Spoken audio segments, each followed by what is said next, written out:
Hello, everyone. I am Joe Furlong, and welcome to the AiCR Exchange. During today's episode, I have the pleasure of speaking with Mike Carnes, who heads up our MSR team at MIAC. Welcome, Mike.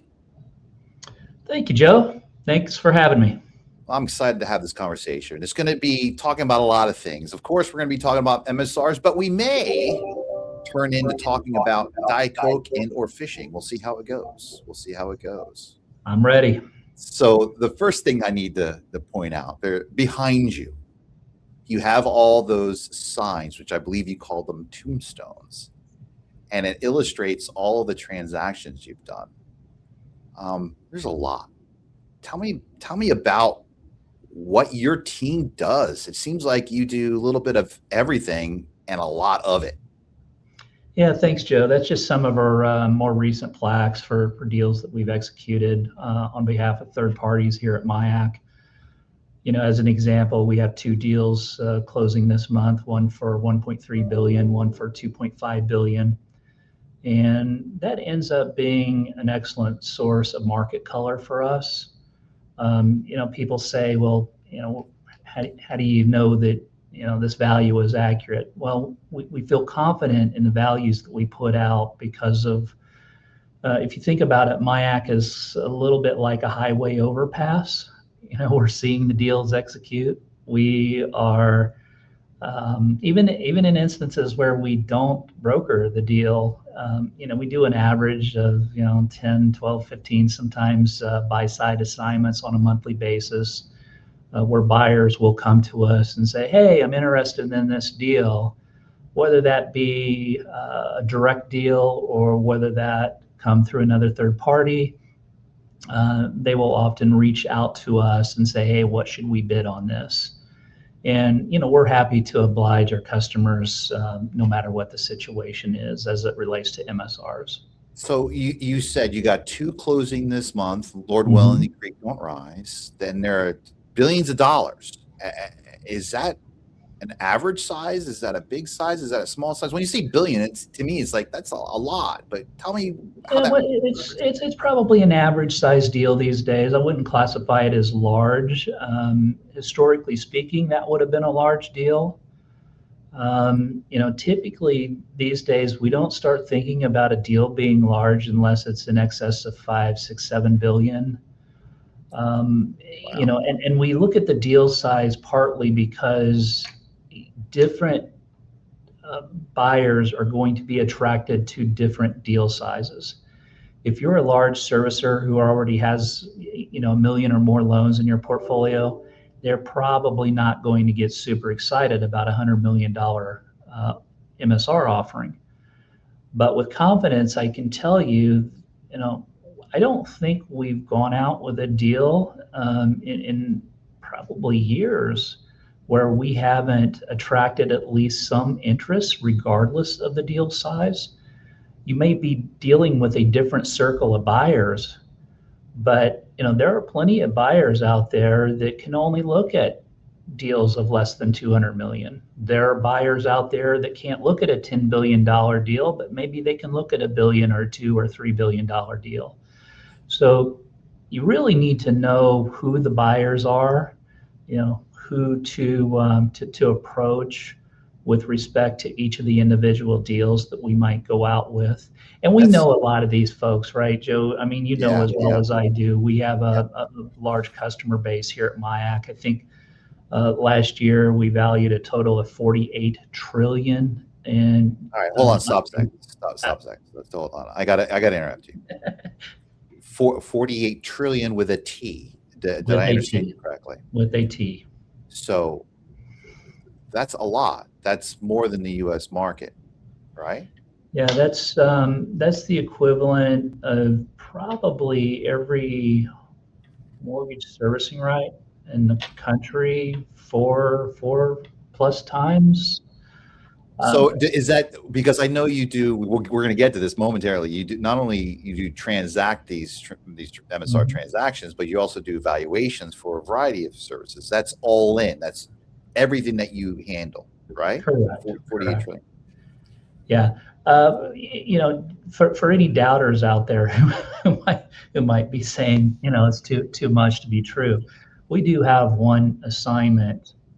It's a quarterly assignment where we value every single mortgage servicing right in the entire country on a quarterly basis. So I gotta ask you, Mhm. how did you build up your book of business to that level? Oh my gosh. Easy. Let me Accuracy just I'm is, gonna stress a little bit. I'm gonna just stress. So for those that don't know Mike, I'm gonna lift the curtain a little bit. He's the most honest person I've ever met in my entire life, the most knowledgeable, have the most integrity. Is it the core fundamentals of that morality that people just go to you because they know they're going to be treated fairly and honestly? Or is there more to it? I think it's a lot of things, Joe. I think it's the quality of our behavioral models that we use here at MIAC to value the MSRs. We have, in my opinion, best in class models. We have a tremendous behavioral model called CORE that we rely heavily on. It's honesty, it's integrity. I've mentioned this before. I'm blessed to work for a company where, losing a customer, although we don't like it, losing a customer is acceptable if retaining that customer means that we have to compromise our integrity to do so. We simply will not put a value out that we cannot defend. And by defense, we're looking at where these deals are executing at. We're seeing the performance of all of this collateral nationally, and that's what makes us feel good with where these MSRs should be priced at. So I'm going to just say how you answered that almost reinforces my comment. So you only took about 2% of your answer to say that you have honest and integrity. The rest of it was talking about everything else about the firm, the models, everything else. So that just tells you that even though your answer is telling you how honest you are, because if you weren't, you would have spent 95% of your answer talking about you, but you didn't. But $48 trillion worth of loans a year on the U.S. MSRs is crazy. But you do residential and commercial. Am I right on that one? Is the 48 included the commercials? Commercial No. on top of that? The commercial is separate and distinct from that. So we do probably between 45 and 50 commercial MSR valuations on a quarterly basis. Last year, that totaled about 4.6 trillion. So yeah, when you combine the two, we're looking at in excess of 52 trillion annually in MSR valuations. So that clearly puts you in a unique position. That not only when your clients come to you to do valuation work or actually be a buy side advisor, or they're going to come to you to sell a pool, you have a really good grasp on what those things are going to trade for. Yes. And thankfully, we've got a very, very experienced team. That was where I was going to go next. You must have a hell of a team to be able to do all this stuff. We can't do it, without a lot of support here at MIAC. I'm dating myself, Joe, but I've been valuing mortgage servicing rights for 33 years. It's a long time to do the same exact thing, but it must be in my blood, right? Yeah. Jennifer Howell, who co-heads the MSR valuation team with me here at MIAC, tremendous resource, tremendous knowledge base when it comes to mortgage servicing rights. She has been in the business for 25 years. So yeah, the two top folks in the mortgage valuation team here at MIAC have well over 50 years of combined experience valuing this asset. That is crazy. That is absolutely crazy. Now I'm going to change the topic a little bit. Every once in a while, you move your head to your side, and I see behind her there's a red pair of scissors that looks like it's like 3 foot long. What the heck is that? And I need to know the story with the scissors. What's going on with the scissors? I would like to know the story to those scissors myself. Those are Jennifer Howell's scissors, who sits right behind me. Where, for those of you that don't know, I'm working out of the Charlotte, North Carolina office, and it's hard telling what you might find on Jennifer's desk, Joe. But the scissors are crazy. They're Yeah, crazy. yeah. So I need to ask Jennifer. She should be on the show here today, so I can ask her what she the story with should the be on the scissors. podcast. Maybe you can invite her on the next one. See if she says nice things about me like I did her. That's it. So back to serious now. Okay. Obviously, there's a lot of transactions in MSRs and a lot going on there. I mean, how is the market? Is there a lot of demand for it? Is it very niche-y right now? Tell me about the market in MSRs. Oh my gosh, the demand is exceptional right now. You've got really a market for any type of product out there right now. You've got still a lot of product being serviced today was originated in 2020 and 2021. We recently transacted a 3% note rate portfolio that went into the mid 6 multiple range. Six There are multiple. Yes, sir. Let's talk about let's dissect that. A 6 multiple. For the people that are not in the MSR world, what does that actually mean? So if you've got a 25 basis point servicing fee, it would, in this case, be about 6.5 times that 25 basis point servicing fee, implying that, these things are, executing at, 100 and, 40 150 basis points, 160 basis points, something like that. It's just, there's reasons for that. I mean, the probability of a lot of this lower note rate product to refinance is very minimal right now, right? There's really no incentive for that collateral to refinance. Some firms like the ability, higher note rate product for their ability to recapture those borrowers, sometimes multiple times, while other firms prefer the stability of the lower note rate products. So that's why you say there's really a market out there for virtually every buyer, depending on your internal strengths.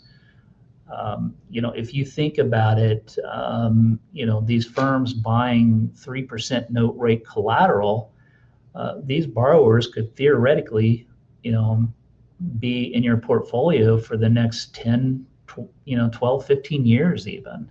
Mm-hmm. If you happen to be a bank, think about the opportunities that longevity provides. You might be able to provide these borrowers a credit card. You might be able to provide these borrowers a checking account or a savings account or a CD, and I could go on and on. So it's about that, building that relationship. Sometimes acquiring a mortgage servicing portfolio is one of the most economical ways of potentially obtaining new customers. Okay. So, and a lot of firms will think about it in that context, particularly if you're a depository, where those where you have the ability to offer more than just servicing and refinance. So it's all about the cross sell. It's all about when someone's buying an MSR, they're not just valuing the MSR; they're valuing the relationship they're getting. Yeah, and it's more than, it's certainly more than cross sell. Not everyone, outside of the depositories, not everyone's going to have that cross sell capability. Okay. But you might be able to, over the next 10 years, refinance a borrower, an average of 3.4 times, you might have, a couple of rate term refinance opportunities over, that time period. You might have a cash out refinance opportunity over that time period. Things are getting more expensive, Joe. It's, going to the grocery store is painful these days. We all know Yeah. that, right? Amen. Amen to that. Um, Yeah. some folks are struggling. These servicers who might have, permissible purpose to monitor credit might be able to discern that, hey, we've got a borrower here who is at risk of losing their car. Maybe we can offer them a cash out opportunity to help, help them save their car. Yeah. Can't get to work if we don't have a car, right? So That's right. so there's ways that folks in this business are able to meet the needs of their customers in different ways, right? I got to tell you a story, Mike. I want to digress another. So when I started my career as indirect automobile lending, and I was proud enough. I built a firm. It was pretty substantial, and I remember talking to the dealers, and they're trying to convince me to buy this loan for whatever reason, and I'm like, I can't buy this loan. This guy has a foreclosure. Can't do it. It's a foreclosure. And the response that I heard all the time, and you just reminded me of it with your last comment, is this: they would say, well, you can live in your car, but you can't drive your house to work. And that's the kind of thing I would hear all the time when I Mhm. was in the indirect automobile lending business. And you just saying there, when lenders out there are doing permissible purpose, looking at people's credit, seeing maybe they're having troubles with their car payment. It has a Mhm. big flashback, and I just had to share that story, even though it's completely off topic. But I thought that was always a No, funny thing I'm to glad you say. did. It's very real these days, and from it can geography makes a big difference too, Joe. I'm sure. Do you live in one of these areas where your insurance has gone up, twofold, threefold because of increased fire risk or increased risk of hurricane? Even in obscure places where you wouldn't think there would be, a large risk per se. You look at Minnesota, Wisconsin, places like that, where insurance companies have managed to push through 20 and 30% increases because of some severe wind and hail damage in 2022. You know, Wow, that's great. it's we like to monitor what's going on at that level, and foreclosure timelines. I mean, I can go on and on, right? There are certain areas of the country where it can take 10 years potentially to foreclose a borrower. Wow, You know, 10 you, years. oh my gosh, yes. Was that with California, New York, or Massachusetts? One of those three, or no? It's like the greater Chicago area has some elongated timelines these days. New York, is one of the longer timeline states. It comes down to, is it a judicial state? Is it a non-judicial state? There's a lot of factors that play into that, but think about it from the context if you're a Genie servicer and you're, you know, they call them EBOs, early buyouts. Does it make sense to buy a 3%, defaulted mortgage out of its pool? Maybe not, probably not. But how long is that borrower going to sit in foreclosure? And You know, the servicer has to advance the monthly payment every month. right. You have to look at it from that vantage point. So, there might be reasons why you would take buy out a 5% loan in one state, but not in another state. It totally depends on the timelines, the probability that that borrower may re-engage on their payments. So there's a lot of considerations, that go into valuing mortgage servicing rights today that I will tell you, I mean, 30 plus years ago when I started doing this, we would never think about those things, right? It's now we have access to every single loan in the country without the need to go to the servicer to grab those loans, right? I was just about to ask you. So between your coverage and the behavior models that we've developed and your experience, that's why you're doing so well. You got the trifecta. That's what I'm hearing. Well, and that's the backbone of our behavioral model, Joe, because we have access to monitor the performance nationally for all of this collateral. We can tell you that VA mortgages behave from a prepay standpoint substantially different than FHA mortgages. Section 184, FHA mortgages behave vastly different than a traditional FHA mortgage. So it's really incumbent from a modeling standpoint. And I will tell you that's why the majority of the MSRs that we value, unless the portfolio is so amorphously large that it becomes nearly impossible to do so. But we like to value most of our portfolios at the loan level. So we're capturing the uniqueness of each individual asset within the portfolio from an overall risk perspective. And I think that, going back to one of your original questions, I think that's why so many firms ultimately utilize MyAct, because you do get a good handle on the risk. Yeah. So let's talk about, as we all know, that's been in the banking lending business for the last couple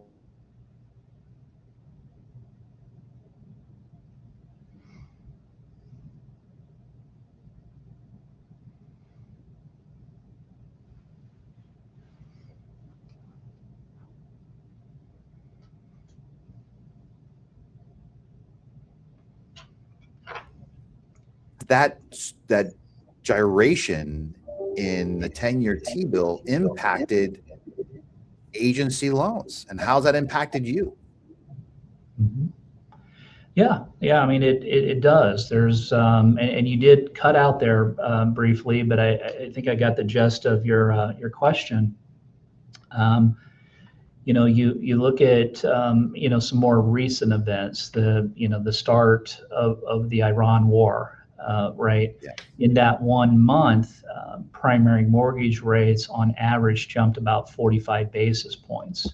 Exactly.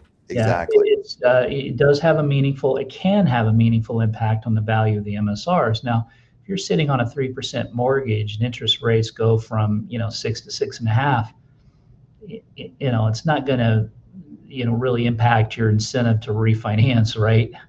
We in the business, we kind of say you hit a glass ceiling and you hit a glass floor. Well, somebody that's over 300 basis points out of the money, has. But there's no new volume. If there's no new volume, there's no new MSRs, there's no more valuations, no more transactions. That has to play a role, wouldn't you think? It does play a role. Now, obviously, volumes have been up and down in relation to the movement of primary mortgage rates. There's a nice natural hedge, and that's one of the benefits of owning mortgage servicing rights is, let's say your production does go away because rates go up. Guess what's happening to the value of those MSRs? Those values are going up. It's not just because prepay risk is going down, particularly on some of your higher note rate collateral in your portfolio, but you're also experiencing an increase in the float earnings. So, as rates go up, we talk about it in this business all the time. There's that natural hedge component. Now, obviously, it works both ways, Joe. If interest rates, start going down, the value of the MSR will go down. Yeah. A lot of people, of late have been very, very reliant upon recapture. The recapture capabilities and the ability for that to reduce the slope of your, duration and convexity, right? So to the extent that you're able to attribute value to those paid in fulls by your ability to recapture that borrower, is that value truly dropping?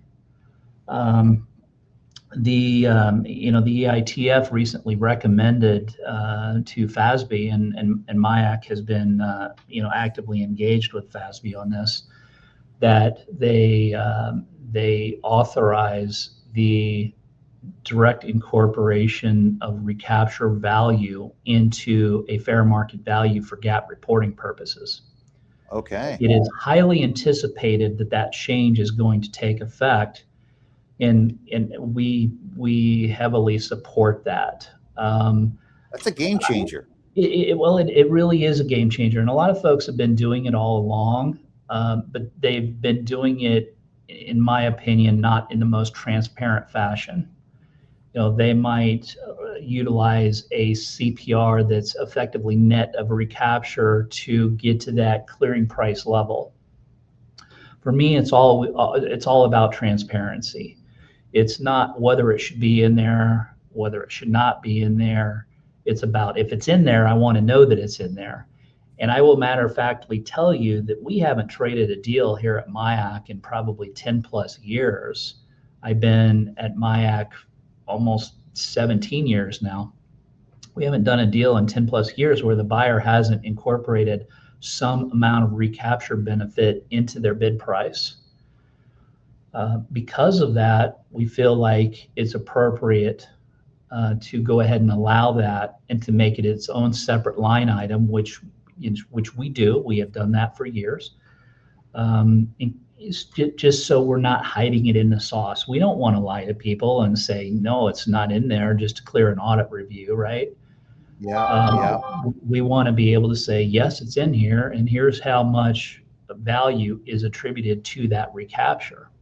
When you've got firms out there publicly advertising that they can recapture 80% of their mortgage servicing rights, it's think about that from a stability standpoint when it comes to the value of those MSRs and the benefit of that natural hedge. So with our few minutes left, I don't want to not least broach a subject on non-QM. It goes back to my comment before on how the agency lenders are maybe not getting the volume because the interest rates are not economically advantageous. But non-QM, there's a lot more factors go into it. And everyone you talk to, it's non-QM this and non-QM that. I'm assuming non-QM is part of your business? It is. We value a lot of non-QM, and it seems like it's increasing every month. We see a lot of DSCR product, and what makes that non-QM product interesting is that we believe the margins are exceptional on that right now, because a lot of this non-QM product is agency or borderline agency eligible. We're seeing non-QM product across our desk with 740, 750 plus FICOs, 30 and 40% LTVs. The credit profile is almost close to zero risk as you can get. Full doc. Yeah. We see a lot of full doc. And wow. You don't see a lot of, or we don't see here recently a lot of bank statement loans, but we're seeing a lot of DSCR product where you might have prepay protection that ranges anywhere from nothing to 7 years of prepay protection. Now you layer a high quality credit borrower with a very low loan to value, and put 3 to 5 years of prepay protection on it, though that product is going to price very, very well. Yeah. There's a lot of value there, and I think firms are starting to see that and starting to explore ways to get into that space, expand on that space. We're seeing finance providers increasingly look into getting into that space if they're not already in that space. So it's been from our experience, it's been excellent product. Well, fantastic. Mike, looks like we're short on time. I want to thank you for taking the time to talk to us today about everything that you do. Is extremely impressive and entertaining. And for everyone out there, of course, we always like for you to reach out to us on LinkedIn, follow our page, the AiCR page, or reach out to me on LinkedIn, follow me. And of course, Mike Karn is on LinkedIn, Mike's on LinkedIn. So please reach out to him. Is there any particular thing, any way that you would want people to reach out to you, Mike? Oh my gosh, just email me, reach out to your MIAC representative. There's numerous ways to reach me. Just ping in the website. We'll be fine, and I can get back to you. Yeah. Awesome. Well, everyone, I really appreciate your time that you spent with us today. And until next time.